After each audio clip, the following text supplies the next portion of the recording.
क्यों होता है कि हर बार त्योहारों और चुनावों से पहले कोई ना कोई ऐसा बयान आता है, देखते ही देखते पूरे देश में फैलते चला जाता है मामला। हर बार ये देखा जाता है कि किसी भी सरकार या मुख्यमंत्री के किसी आदेश पर अधिकारी अमल करते हैं, लेकिन इस बार हिंदुत्व की प्रयोगशाला बनते जा रहे संभल में ये क्रम पलट गया है। इस बार संभल के तेज तर्रार सीओ अनुज चौधरी ने मुस्लिम समाज से कहा कि होली पर वही लोग जुमे की नमाज के लिए बाहर निकले जिन्हें रंग से ऐतराज न हो। सीओ के बयान ने एक एजेंडा सेट किया जो सत्ताधारी बीजेपी को भाया। फिर सीएम योगी ने सीओ के बयान को दोहराया और उसका समर्थन किया। यूपी से बात निकली तो बिहार तक पहुंची।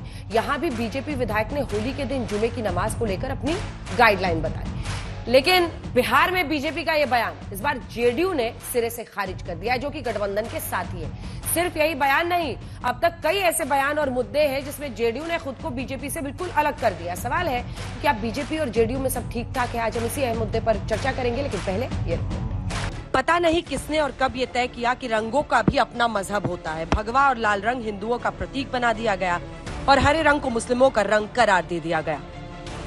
इसीलिए दावा किया जा रहा है कि इस बार होली 64 साल बाद रमजान के शुक्रवार के दिन पड़ रही है। अब होली और रमजान पर सियासी बयानों की बौछार ने सियासत को सराबोर कर दिया है। हिंदुत्व की नई प्रयोगशाला बनते जा रहे संभल में सीओ अनुज चौधरी ने मुस्लिमों को होली पर घर से बाहर नहीं निकलने की नसीहत क्या दी, फिर तो हंगामा ही खड़ा हो गया। जिस भाई को होली खेलनी हो उस दिन वो बाहर निकले, और जिसमें कैपेसिटी हो रंग खेलने की, जिसका बड़ा मन हो वो बाहर निकले, नहीं तो अनावश्यक कोई भी आदमी बाहर ना निकले, अपने बच्चों के साथ रहे, अपने घर में नमाज पढ़े। संभल के सीओ का बयान विपक्ष को भले ही नागवार गुजरा हो, लेकिन सीएम योगी आदित्यनाथ ने सीओ के बयान का खुला समर्थन किया। होली साल में एक बार में पड़ती है और जुमे की नमाज तो हर सप्ताह पढ़नी है। भाई या तो जाना है तो फिर रंग से परहेज न करें। अगर रंग से किसी को परहेज है तो अच्छा होगा। और पुलिस अधिकारी ने यही बात समझाई। और ठीक है, जो हमारा वो पुलिस अधिकारी है वो पहलवान रहा है, अर्जुन अवार्डी रहा है, ओलंपियन है, पूर्व ओलंपियन है, तो अब पहलवान की बात है तो पहलवानी की तरह बोलेगा तो थोड़ा कुछ लोगों को बुरा लगता है, लेकिन सच है, उस सच्चाई को स्वीकार करना चाहिए। सीएम योगी के इस बयान ने एक एजेंडा सेट कर दिया, यानी बीजेपी का बहुसंख्यक समाज के लिए साफ संदेश है। अब इस बयान की गूंज बिहार के चुनावी मौसम में सुनाई देने लगी। बीजेपी विधायक हरिभूषण ठाकुर ने भी संभल के सीओ वाली शैली में कहा कि होली में मुसलमान घर से बाहर ना निकले। लेकिन अब इस बयान पर बीजेपी बनाम जेडीयू हो गया है। जेडीयू कोटे से नीतीश सरकार में मंत्री जमा खान ने कहा कि होली और जुमे की नमाज एक साथ हो। अगर मुस्लिम बंधुओं का करेजा बड़ा हो तो घर से बाहर निकले।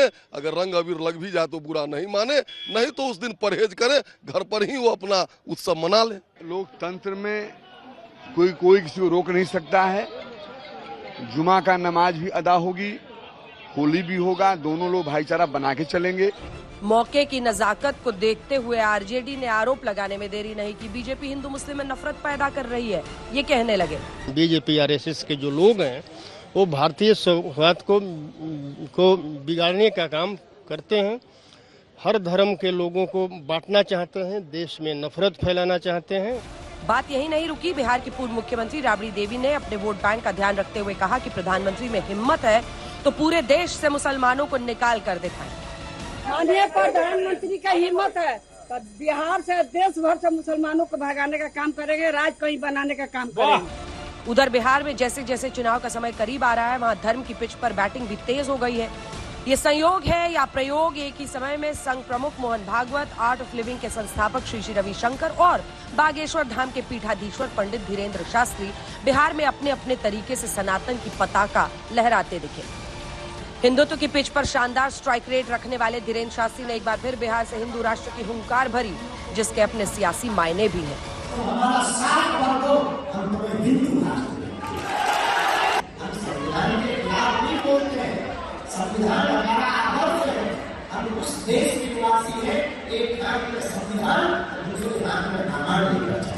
होली जुमे पर तकरार के बीच जम्मू कश्मीर के गुलमर्ग में एक फैशन शो पर भी विवाद खड़ा हो गया। हुर्रियत के नेता मीरवाइज उमर फारूक ने कहा कि पर्यटन के नाम पर ऐसी अश्लीलता बर्दाश्त नहीं की जाएगी। रमजान में फैशन शो पर बखेड़ा बढ़ा तो मुख्यमंत्री उमर अब्दुल्ला ने इसके आयोजन से खुद को अलग करते हुए जांच के आदेश दे डाले। इंतजामिया को वहां कहा गया है कि अगर कहीं पर भी इसमें कानून के खिलाफ कोई बात हुई हो, अपनी तहकीकात मुकम्मल करके अगर जरूरत पड़े तो मामला पुलिस के हवाले किया जाए। इस तरह के विवाद के पीछे भी अप्रत्यक्ष रूप से तुष्टीकरण की राजनीति ही मानी जाती है। हालांकि ये सच है कि हिंदू मुस्लिम को सहूलियत की सियासत के हिसाब से दशकों से राजनीतिक दल इस्तेमाल करते रहे हैं, लेकिन त्योहारों पर नफरत के ऐसे चटक रंग जबरदस्त चढ़ रहे हैं। इसीलिए मशहूर शायर मुनव्वर राणा कहते थे, ये देखकर पतंग भी हैरान हो गई, अब तो छतें भी हिंदू मुसलमान हो गई। सवाल है कि हिंदू और मुस्लिमों को राजनीतिक दल क्यों बताएंगे वो कैसे त्योहार मनाएं? क्या होली और रमजान के मौके पर जानबूझकर ऐसे बयान उछालकर अपना अपना सियासी फायदा तलाशने की कोशिश हो रही है? आज तक ब्यूरो एक हेट मैप जरा दिखाना चाहते हैं अजय आलोक जी, जरा दिखाइए हमारे दर्शकों को। अलग अलग जगहों पर जो मुद्दे तमाम उठ रहे हैं, उत्तर प्रदेश में अगर ये नारा चल पड़ा है कि एक होली 52 जुमा, अब इसको समझिए कि होली तो एक बार आती है, लेकिन खुद मुख्यमंत्री ने कहा कि जुमा जो है वो 52 बार, मतलब हर सप्ताह आता है। बिहार में हिंदू राष्ट्र की मांग, चाहे वो धीरेन्द्र शास्त्री हो, ये सभी कर रहे हैं। महाराष्ट्र में औरंगजेब का मुद्दा सुलग रहा है। जम्मू कश्मीर में रमजान में एक फैशन शो होने पर फैशन शो की तस्वीरें भी चला दीजिएगा, जिसको लेकर कई नेता भड़क उठे हैं। मध्य प्रदेश में जीत के जश्न पर चैंपियंस ट्रॉफी इंडिया जीतती है। एक खास इलाके से जब जुलूस निकल रहा है तो वहां पर हंगामा हो जाता है, पथराव शुरू होता है और फिर हिंसा हो जाती है। तो इन अलग अलग जगहों की ये जो 5 चर्चाएं हम कर रहे हैं, इसकी तस्वीरें जरा चला दीजिए ताकि हमारे दर्शक दिखे। और ये दिखाते हुए अजय आलोक जी, अब नेता बताएंगे, विधायक बताएंगे कि कैसे त्योहार मनाना है। जिसको रंग पसंद नहीं है, जिसको रंग के लिए टॉलरेंस नहीं है, वो घर से निकलने से परहेज करे। इसका क्या मतलब है? ये मतलब ये क्या हम कर रहे हैं? ये मतलब एक विधायक ये क्यों कहेगा? ऐसा क्यों कहेंगे वो, और किस अधिकार से कहेंगे? अजय आलोक जी। देखिए अंजना जी, आपको रंग बेचने से परहेज नहीं है, लेकिन रंग लगाने से परहेज है। ये क्यों? बात करने के लिए सेकुलरिज्म के नाम पे आप गंगा जमुनी तहजीब, ये वो लटर पटर आए वाए साए सब बोल दीजिएगा।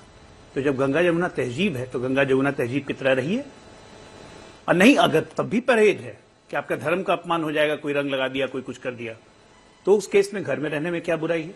वो एडवाइस भी आपको सही नहीं लग रही है। आपको सही क्या लग रहा है? जम्मू कश्मीर में रमजान में फैशन शो हो जाता है तो वो रमजान का, इस्लाम का अपमान, वो तमाम चीजें हो जाती हैं। तमाम मुस्लिम संगठन मिलकर उमर अब्दुल्ला को कोसना शुरू कर देते हैं, एक्शन लीजिए, ये नहीं होना चाहिए। पवित्रता, हमारी सभ्यता, हमारी पवित्रता भंग होती है। तो हम होली न खेलें, हम रंग नहीं लगाएं, हम गुलाल नहीं लगाएं, ये बहुत अच्छा है। कभी कभी मुझे ये लगता है कि इस देश में अगर हिंदू 18% होता तो क्या ये सेकुलर राष्ट्र रहता? कभी सोचिएगा आप लोग भी, आपके दर्शक भी सोचिए जरा। हम तो इतने टॉलरेंट हैं कि हम हर चीज बर्दाश्त करके, मुख्यमंत्री जी अब ये कह रहे हैं कि जुम्मा 52 बार साल में आता है, तो क्या गलत कह रहे हैं? क्या ये सच्चाई नहीं है?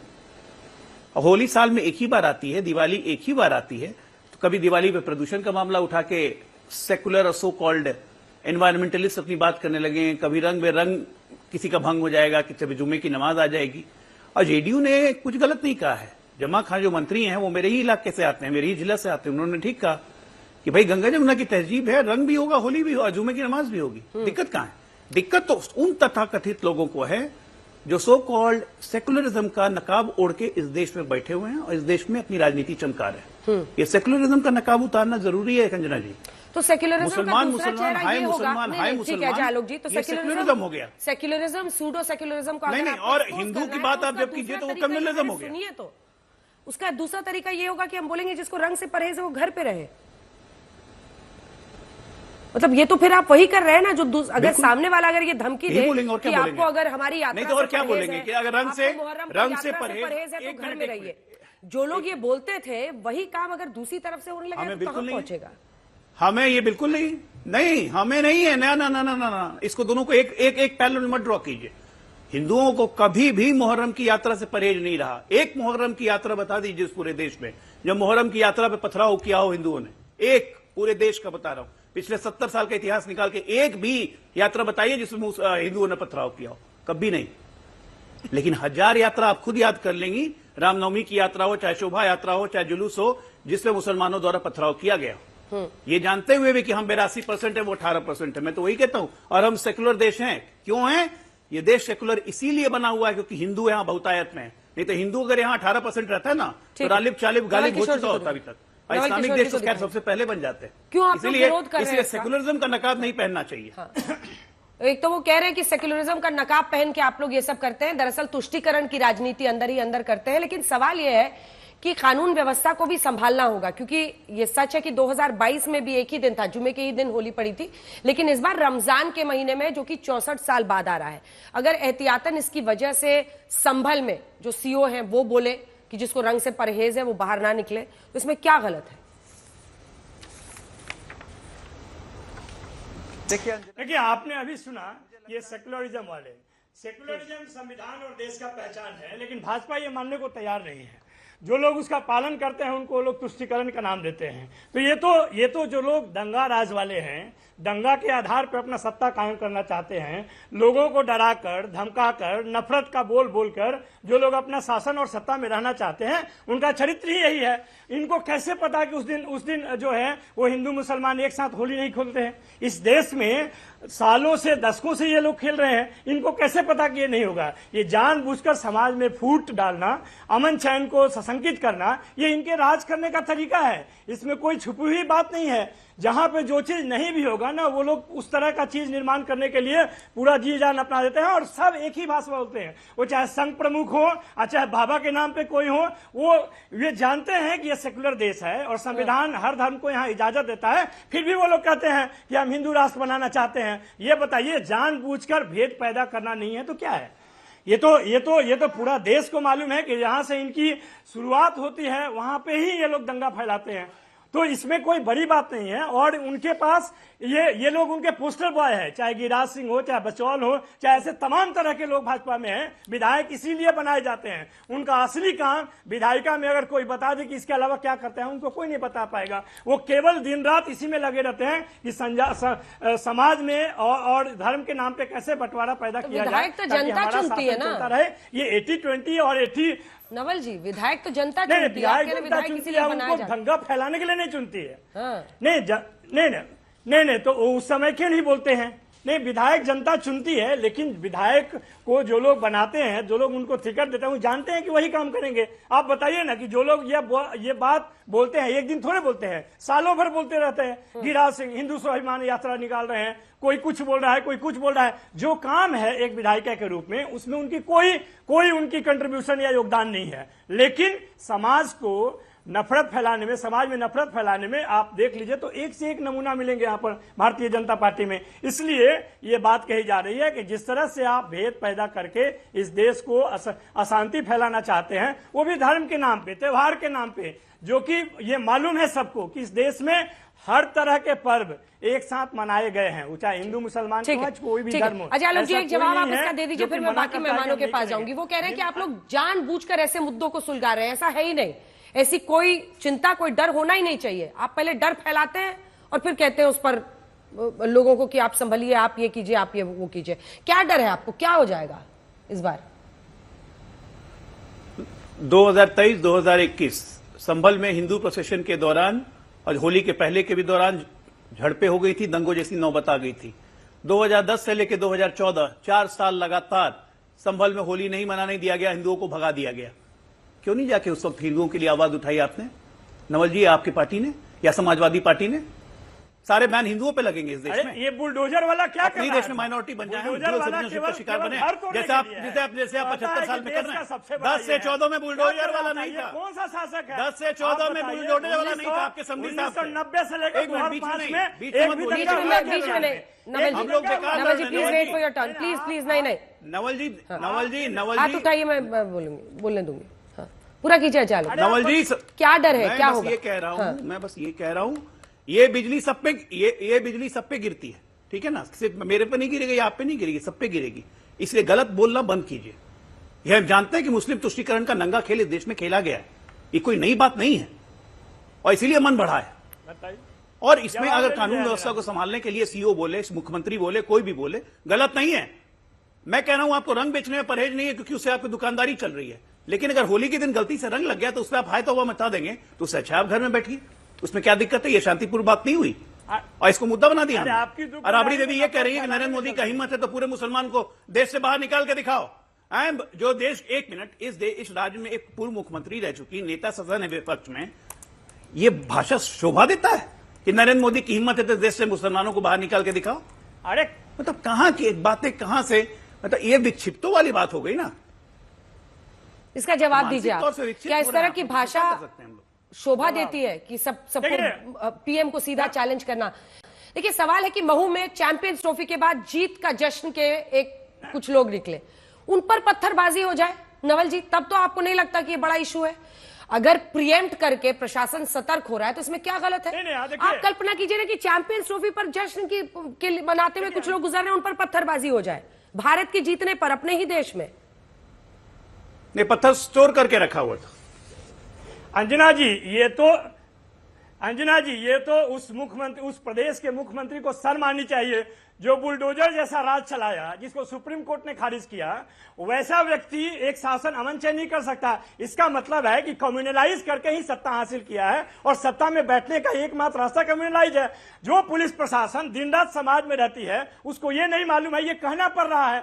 जैसे कि बिहार के पूर्व मुख्यमंत्री भाजपा से कहते थे कि एक खास समय में आप अपराधियों से अपील कर रहे थे कि इस समय में आपको अपराध नहीं करना चाहिए। ऐसे तो सत्ता में रहने वाले लोग हैं भारतीय जनता पार्टी के। आप बताइए 1990 से 2005 के बीच में लालू जी के राज को, जिसको आप जंगल राज कहलवाती है भाजपा से, एक भी दंगा हुआ वहां पे?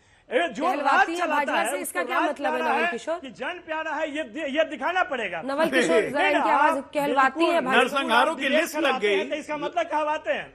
नहीं, आप क्योंकि सुन लीजिए, क्योंकि डिबेट होता है, दंगा राज पे आपने डिबेट किया, पूरा दंगा के आधार पे ये शासक बने। आपने जंगल नवल किशोर, आपके साथ क्या प्रॉब्लम है ना, आप लोगों को एक खास किस्म की बीमारी हो गई है कि अगर आपकी पार्टी परफॉर्म अच्छा ना करे तब मीडिया की गलती, मतलब अगर आपकी पार्टी बेहतर ना कर पाए तब किसी और की गलती, कभी दूसरे की गलती, कभी तीसरी की गलती। सवाल ये नहीं है, सवाल ये है, आप लगातार बोलते रहिए, आपको ये बीमारी पुरानी है। आप यहां पर बैठते हैं अपनी पार्टी के बिहाफ पर, लेकिन आपका एक ही काम है, आपकी एक ही इच्छा रहती है कि आपको 2 लाइन यहां पर ऐसा मिल जाए जिसको आप फेसबुक या सोशल मीडिया पर पोस्ट करें और कहें देखो आज मैंने क्या कहा, आज देखो मैंने क्या कह दिया। दरअसल अपनी पार्टी को डिफेंड करने के बजाय आपकी आदत बन गई हो, ये लत बहुत खराब होती है, मैं आपको बता रही हूं। सच बोलिए, अपनी पार्टी का पक्ष रखने के लिए आप यहां पर आते हैं, अपनी बात कहिए। कहलवाती है, बुलवाती है, इस तरह की भाषा जो है ना, आप रखिए अपने घर के लिए। और जिस तरह से आप ऐसे अन्य लोगों से बात करते हैं, आप मुझसे बात नहीं कर सकते हैं, इस बात का ख्याल रखिएगा। आपको हम मंच देते हैं, इसका अर्थ यह नहीं है कि आप पत्थरबाजी शुरू कर दीजिए टीवी डिबेट में। सुनील जी आपके पास आते हुए अभिषेक जी के पास चलते हैं। अभिषेक जी, बड़ा प्रश्न यह है कि आपको भी इस देश में जो मुस्लिम वोट है वो मिलता रहा है पारंपरिक रूप से, और आप भी ये उम्मीद रखते हैं कि आपको वो वोट मिले। ऐसे में आपको नहीं लगता है कि इस तरह की भाषा ठीक नहीं है? एक सीईओ बोले संभल में कि अगर आपको रंग से परहेज है तो आप बाहर मत आइए। एक विधायक अगर ऐसा बोले कि आपको परहेज है तो आप घर में ही रहिए। अब नेता थोड़ी डिसाइड करेंगे कि हम अपना त्योहार कैसे मनाएंगे। ये तो खुलकर एक धर्म विशेष के खिलाफ बोलना है। मैं आपको मूल बात बताता हूं अंजना जी, हमारा देश संविधान से चलता है और हम भी इसी विचारधारा में विश्वास रखते हैं। यहाँ हर जाति धर्म के लोगों को काम करने की आजादी है, छूट है।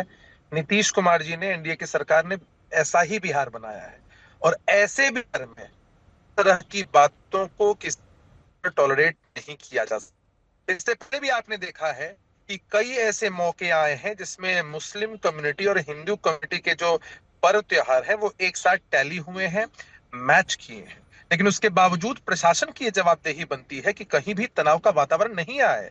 राहत इंदौरी साहब बहुत बखूबी कहते हैं कि मैं मर जाऊं तो मेरी एक अलग पहचान लिख देना, मैं मर जाऊं तो मेरी एक अलग पहचान लिख देना, और लहू से मेरी पेशानी पर हिंदुस्तान लिख देना। हम इस देश में रहते हैं जहां गांधीवादी विचारधारा है, जहां बाबा बीजेपी को क्यों नहीं सिखाते हैं झा जी? या अजय आलोक जी को सिखाइए ना। अजय आलोक जी वो तो सुनते ही नहीं आपकी बात कह रहे हैं। उनके विधायक कह रहे हैं कि रंग से परहेज है तो बाहर मत निकलिए।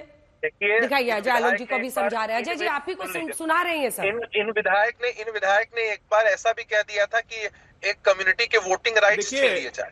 यहाँ जो आरजेडी के लोग बैठे हैं, उनके तत्कालीन शिक्षा मंत्री ने रामचरितमानस के विषय में क्या कह दिया था अंजना जी? अभी फतेह बहादुर साहब का क्या बाइट चला रही थी, इन्होंने सरस्वती माता और देवी देवताओं के विषय में क्या कहा था? हमें इनसे क्या लेने की जरूरत नहीं है अंजना जी। हम लोग इस विचारधारा के पोषक हैं कि हम सभी जाति धर्म के लोगों का सम्मान करेंगे, सर्वधर्म संभाव वाले हैं हम लोग, इनकी तरह भड़काऊ बातें कहने वाले नहीं हैं। और हमने साफ तौर पर कहा है कि ये बातें भारतीय जनता पार्टी देखेगी, आकलन करेगी कि उनके विधायक महोदय ने जिन शब्दों का इस्तेमाल किया, जो बातें कही, वो कहां तक उचित है, अनुचित है। हमने साफ तौर पर कह दिया है कि ये नीतीश जी का बिहार है। होली के दिन जुम्मा हो, अजय आलोक जी लीजिए सुनिए, कह रहे हैं अनुचित है और पार्टी इस पर फिर से सोचे। आपके विधायक को सीधा आपकी पार्टी को समझा रहे हैं आज झा जी। इसके बाद सुनील जी आ रही हूं, बीच में आपका चला गया था कनेक्शन।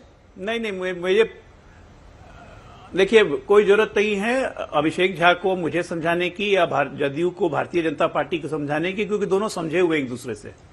मैं तो ये भी याद दिला देता हूं आपको कि इसी जेडीयू के एक मुस्लिम विधायक थे, उन्होंने सदन में नारा लगाया था जय श्री राम। ये वही जेडीयू है, मुस्लिम विधायक जय श्री राम। आस्था ये भी होती है। हमने कब कहा कि साथ में जुम्मा होली मत मनाओ, जिसको होली खेलना है खेले। किस मुसलमान को हमने मना किया कि होली मत खेलो? आइए खेलिए। हम तो उन लोग के लिए कह रहे हैं जो ये मानते हैं कि इस्लाम में दूसरे धर्म का कोई भी काम करना वाले काफिर कहे जाएंगे, और ऐसे में हम लोग काफिर नहीं कहलाना चाहते हैं। जिनकी सोच कट्टरपंथी है, जिनको रंग से एलर्जी है, भैया घर में रहो, झगड़ा करने मत आओ। अब ये बात अगर हम समझा के हाथ जोड़ के बोल रहे हैं, उसमें भी हमें कट्टरपंथी कहा जा रहा है। हम लोग से ज्यादा तो अभिषेक झा कह रहे हैं, वो अभिषेक जी कह रहे हैं आपको कि सोचिए फिर से इस पर। अभिषेक जी कह रहे हैं तो आपके साथी है, चुनाव कैसे साथ लड़िएगा? दो तीन मुद्दा तो हाल के दिनों में हो गया है, दिखाइए।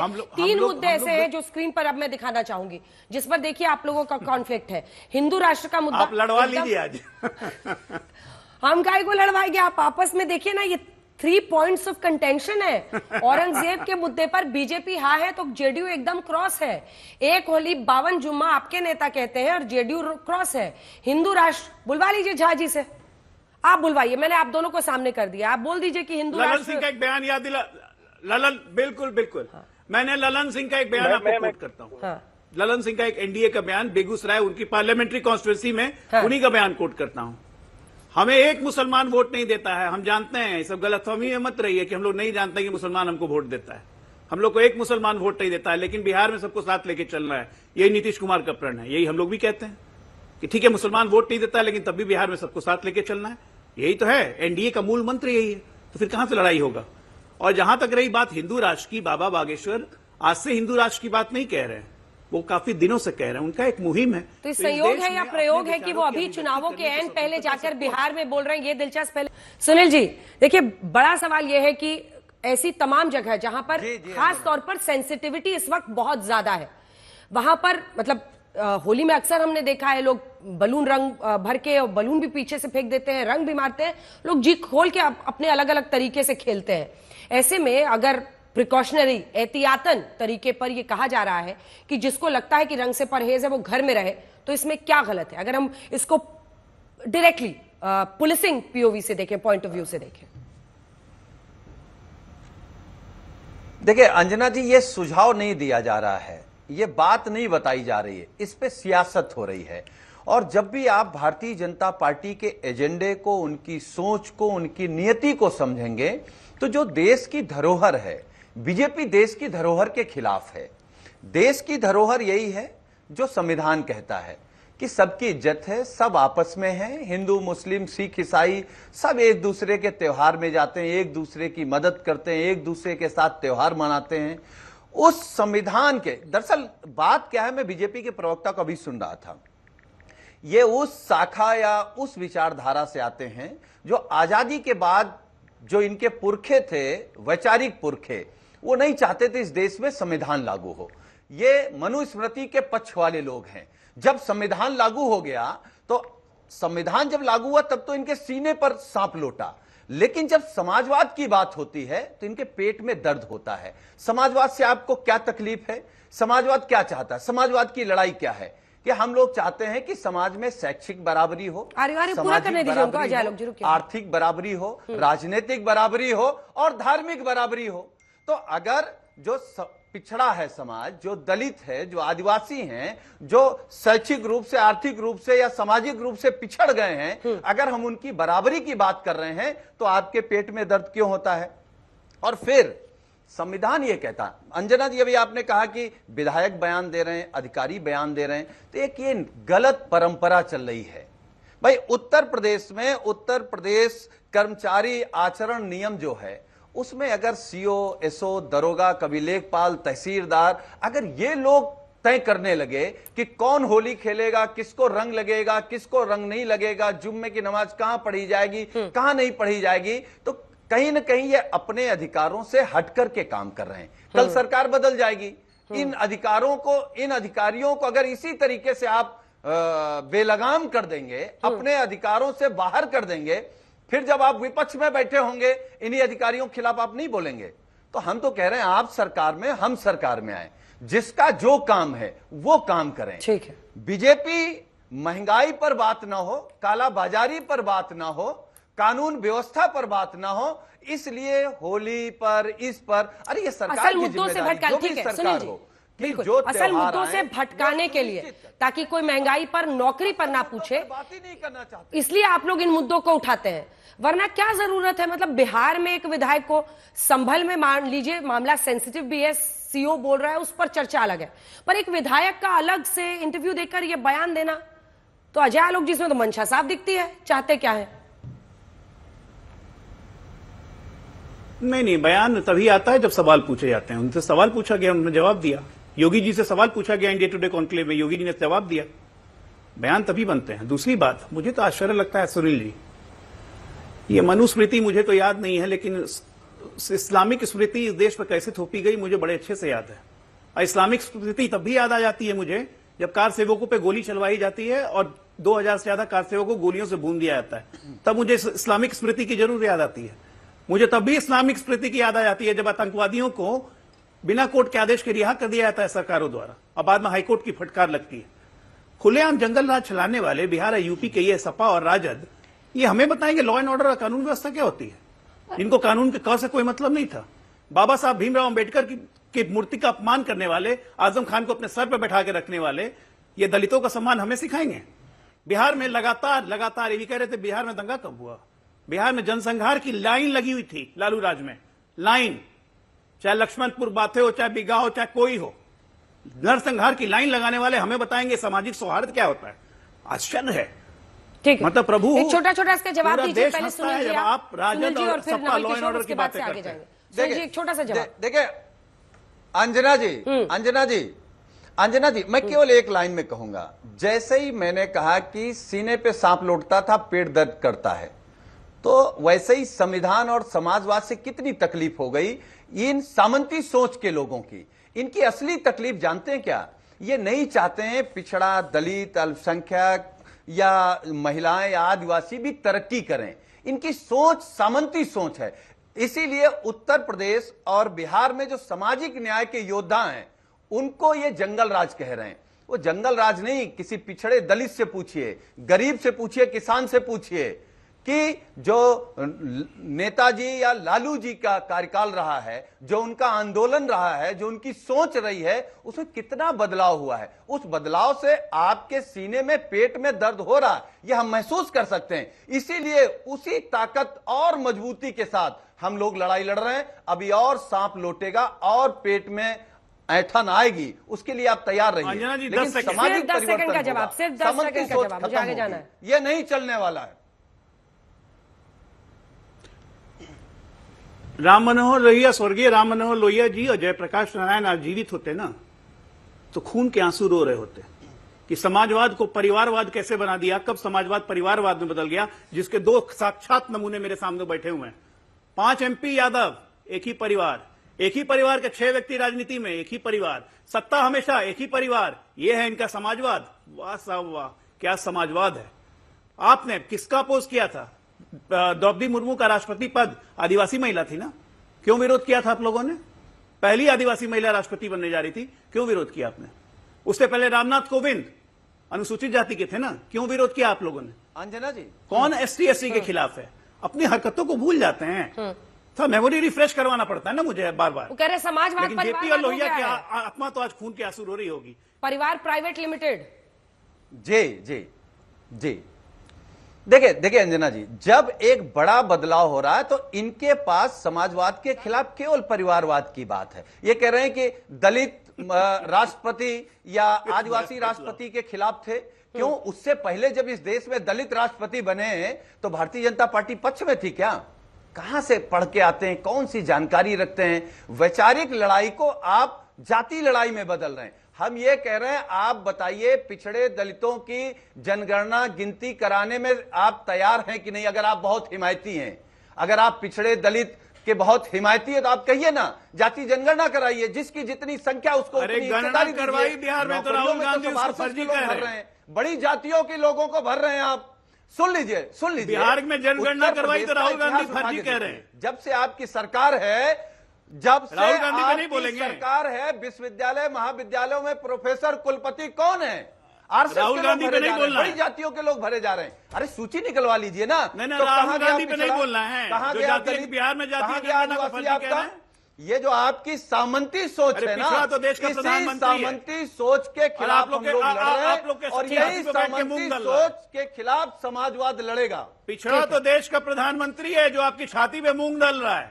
ठीक है, नवल किशोर को दिखाइए। नवल किशोर, ये लगातार इफ्तार पार्टी की तस्वीरें दिखाकर मुस्लिम तुष्टीकरण का आरोप चाहे बीजेपी समाजवादी पार्टी पर लगाए, आरजेडी पर भी लगाती है, और वो कहते हैं उसी का एक्सटेंशन है कि लॉ एंड ऑर्डर मेंटेन करने के लिए भी अगर कुछ कहा जाता है तो आप लोग इन मुद्दों को हवा देते हैं।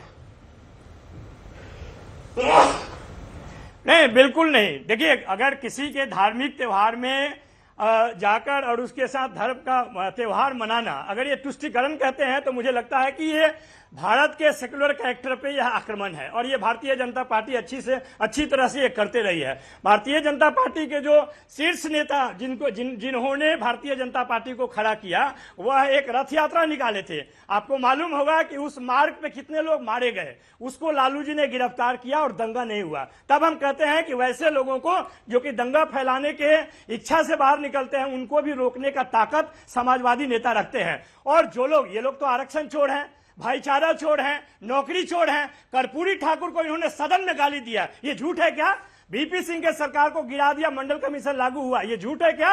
अभी जो आरक्षण की चोरी बिहार में हो रही है, अगर 9वीं अनुसूची में डाल दिया जाए, जो 65% आरक्षण का दायरा बढ़ाया गया, तो क्या वो 50,000 नौकरियां जो वंचित समाज को मिलती वो नहीं मिल पाती क्या? 20 साल से इन्होंने 10 लाख नौकरी रोक कर रखा, और जो नौकरी दिया गया समाज में जाति की गणना करके उसके आबादी के हिसाब से जब उनको हिस्सेदारी देने की बात हुई तो इनका चरित्र देख लीजिए। अब वहां पे ये धार्मिक उन्माद जवाब दीजिए इसका। धार्मिक उन्माद के पीछे आप छिपना चाहते हैं ताकि हिंदू वोट आपकी तरफ आए। और एक सवाल मैं इसमें जोड़ना चाहती हूं, बिहार एक अनूठा राज्य है जहां पर तीसरे नंबर की पार्टी जो पिछले चुनाव में 20 में थी, अजय आलोक जी, उस तीसरे नंबर की पार्टी के सीएम है। दूसरे नंबर की पार्टी के समर्थन से उनकी सरकार चल रही है, डेप्यूटी सीएम है, और जो सबसे बड़ी पार्टी है वो विपक्ष में इस वक्त बैठी हुई है। ये कहा जा रहा है, बहुत लोग जो एनालाइज करें, कि there is a sense of desperation in the BJP इस बार ये सोच रही है कि मतलब हम अपने हिंदुत्व वोट बैंक को अगर मजबूत करेंगे तभी हम एक वक्त पर नीतीश को भी पीछे करके अपना सीएम बनाने के हकदार बनेंगे बिहार में। और इसीलिए कई लोग मानते हैं कि भरोसा नहीं है नीतीश कुमार पर आपको। अब आप तैयारी कर रहे हैं कि नीतीश के साथ भी, नीतीश के बाद भी, नीतीश के बिना भी, और इसीलिए आप ऐसे खुलकर हिंदू राष्ट्र, औरंगजेब, होली, जुमा ऐसे मुद्दों को उठा रहे हैं। मुस्कुराइए मत, जवाब दीजिए। अंजना जी, पहले एक फैक्चुअल करेक्शन कर दूं। हाँ, एक फैक्चुअल करेक्शन कर देता हूं कि बिहार में अभी हम नंबर 1 पार्टी है, सबसे ज्यादा एमएलए हमारे पास है। जो रिजल्ट टाइम है 2020 की बात करें, 2020 की बात करें जब रिजल्ट जी। हाँ, उसके बाद तो गंगा में बहुत पानी बह गया ना अंजना जी। उसके बाद तो गंगा में बहुत पानी बह गया। जो रामविलास जी के पुत्र अलग लड़े थे, आज हमारे साथ हैं। जो मांझी जी अलग लड़े थे, साथ हैं। कुशवाहा जी साथ हैं। तो गंगा में बहुत पानी बह गया। अभी 5 ऊंची मिलकर मुक्का बन चुकी है। ये मुक्का 2025 में 225 देगा। सबसे बड़ी बात मुझे आश्चर्य लगता है, बिहार की आप भी हैं, ये सर्टिफाइड चोर जो हैं, अदालत से जो सर्टिफाइड चोर हैं, जिनको सजा भी मिल चुकी है, उसके पार्टी के लोग हमें चोर कह रहे हैं। अलग अलग चोर, नौकरी चोर, आरक्षण चोर, पता नहीं कौन सा चोर। अरे भाई साहब, आप सर्टिफाइड चोर हैं। अदालत ने सजा दी है, एक नहीं 5-5 मुकदमों में, और उस चोरी में भी, उस सजा में भी चोरी कर रहे हैं आप। झूठ मूठ का फर्जी बहाना देके कि स्वास्थ्य का बहाना देके बेल पर बैठे हुए हैं। जबकि तेजस्वी कहते हैं कि तो लालू जी बिल्कुल फिट है, लालू जी बिल्कुल फिट है। तो कैसे बोलते हैं, मतलब कैसे बोल लेते हैं? मैं तो सच्चाई बोल रहा हूँ ना, मैं तो कोई अपने मन से बना के बोल नहीं रहा हूँ भाई। एक मिनट, हम तो जो बोल रहे सच्चाई बोल रहे हैं, जो कि है। अब गलती से न्यायालय अगर संज्ञान ले लेगा, सुप्रीम कोर्ट, कि लालू जी बिल्कुल फिट है क्योंकि पुत्र बोल रहा है, तो क्या होगा? कल राउज एवेन्यू कोर्ट में जाना है, दंगाई है, छठे चोर के लिए, खटारा हो गया, छठे चोर के लिए कल राउज एवेन्यू कोर्ट में पेशगी है। अरे सारे चारों की पेशगी है कल राउज एवेन्यू कोर्ट में। अगर कोर्ट ने संज्ञान ले लिया तो फिर आगे क्या होगा? फिर आगे क्या होगा? राज्यवार है, नहीं, फिर क्या होगा? कल अगर संज्ञान ले लिया तो अब अंजना जी के सवाल का जवाब दे दीजिए। बाहर जाएगी अंजना जी, देखिए ऐसा है कि भारतीय जनता पार्टी एक बहुत संगठित और अनुशासन से चलने वाली पार्टी है। 2020 में नीतीश जी को हमने मुख्यमंत्री इसलिए बनाया क्योंकि ये प्रायर कमिटमेंट था। आज भी हम कह रहे हैं कि हम उनके नेतृत्व में चुनाव लड़ने जा रहे हैं, हमारे मुख्यमंत्री सामने हैं, उनके नेतृत्व में हम लड़ेंगे। तो ये हमारी केमिस्ट्री है, इसमें कोई फिजिक्स का दावा नहीं है कि हम बहुत स्पेकुलेट कर रहे हैं कि औरंगजेब का मुद्दा एक सेंसिटिव मुद्दा है, शिवाजी के अपमान का मुद्दा है। कैसे कोई इस देश में रहेगा और औरंगजेब को प्रेस करेगा, शिवाजी को नहीं कुछ अपमान करेगा? ऐसे व्यक्तियों को देश में रहना चाहिए। आप बताइए, कल भारत की जीत पे मऊ में जो पथराव हुआ, भूगोल थोड़े हो जाएगा। क्या ऐसे व्यक्तियों को इस देश में रहना अलाउड होना चाहिए? मैं साफ पूछ रहा हूं, जो इस देश की जीत पे पत्थर चलाते हो, क्या इस देश में ऐसे लोगों को रहना अलाउड होना चाहिए? ये सब्जेक्ट टू डिस्कोर्स होना चाहिए।